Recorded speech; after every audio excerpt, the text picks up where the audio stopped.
안녕하세요. 작은 지혜, 작은 실천으로 풍요로운 노후를 만들어가는 슬기로운 노후 생활입니다. 혹시 혼자 있으니까 너무 외로워서 강아지라도 키워볼까? 이런 생각해 보신 적 있으신가요? 요즘은 주변에서도 반려동물을 키우는 분들을 많이 보실 겁니다. 실제로 외로움을 달래기 위해 반려동물을 선택하는 분들이 늘고 있습니다. 하지만 오늘은 반려동물을 키우기 전에 꼭 알아두셔야 할 현실적인 체크리스트를 말씀드리려고 합니다. 농림축산식품부에 따르면 2024년 국내 가구의 반려동물 양육 비율은 약 28%로 역대 최고 수준을 기록했습니다. 하지만 같은 해 구조보호되는 유기동물 수도 연간 10만 마리를 넘어서고 있습니다.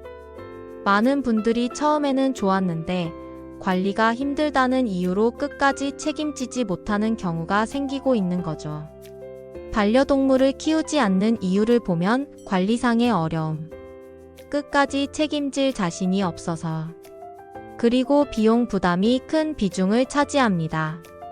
실제로 상담 사례를 보면 외로움 때문에 강아지를 키우기 시작했는데 처음에는 집에 활기도 생기고 좋았다고 합니다.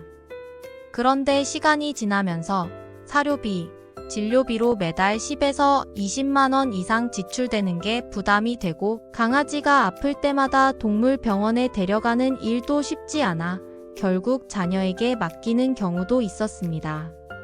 그럼 어떤 점을 미리 체크해야 할까요? 첫째, 경제적 준비입니다. 농식품부 조사에 따르면 반려견은 월 평균 16만 원, 반려묘는 13만 원 정도의 비용이 들어갑니다. 갑작스러운 질병 치료 시에는 수십만 원에서 많게는 수백만 원까지 지출될 수 있습니다. 최소한 월 20만 원 정도는 여유 있게 감당할 수 있는지 확인해 보셔야 합니다. 둘째, 체력적 준비입니다. 매일 산책하고 목욕시키고 아플 때는 병원에 데리고 다녀야 하기에 생각보다 체력이 많이 소모됩니다. 특히 무릎이나 허리가 불편하신 분들은 반려견 산책 중 갑자기 끌려 넘어질 위험도 있습니다. 셋째, 가족과의 상의입니다. 내가 키우는 건데 왜 가족과 상의해? 라고 생각하실 수 있지만 내가 아프거나 응급 상황이 생겼을 때 도움을 받아야 할 수도 있습니다. 자녀가 동물을 좋아하는지, 혹시 대신 돌봐줄 수 있는지 미리 대화해보는 게 필요합니다. 넷째, 평균 수명에 대한 고려입니다. 반려동물은 보통 10에서 15년 이상을 함께합니다. 그 기간 동안 여행이나 외출에 제약이 생기고 끝까지 돌봐야 한다는 점을 염두에 두셔야 합니다. 다섯째, 이별에 대한 준비입니다. 반려동물과의 이별은 큰 상실감을 주는데 이를 펠로스 증후군이라고 부릅니다. 실제로 심리적 우울이나 무력감에 빠지는 분들도 많습니다. 감정적으로도 이런 이별을 받아들일 준비가 되어 있는지 생각해 보셔야 합니다. 만약 이런 점들이 부담스럽게 느껴지신다면 다른 대안도 있습니다. 예를 들어 반려식물을 키워보는 겁니다. 실제로 일부 지자체에서 노년층에게 반려식물을 보급한 결과 참여자의 90% 이상이 외로움과 우울감이 줄었다고 답한 바 있습니다. 또 이웃의 반려동물과 교감하거나 동물보호소에서 봉사활동을 하는 방법도 있습니다. 직접 키우는 부담은 덜면서도 교감의 즐거움을 얻을 수 있지요.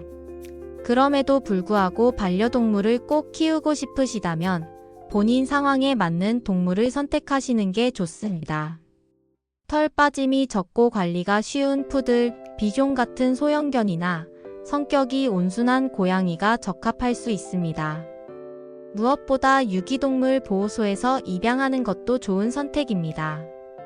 이미 성견이어서 성격을 파악할 수 있고 새로운 삶을 주는 의미 있는 일이기도 합니다.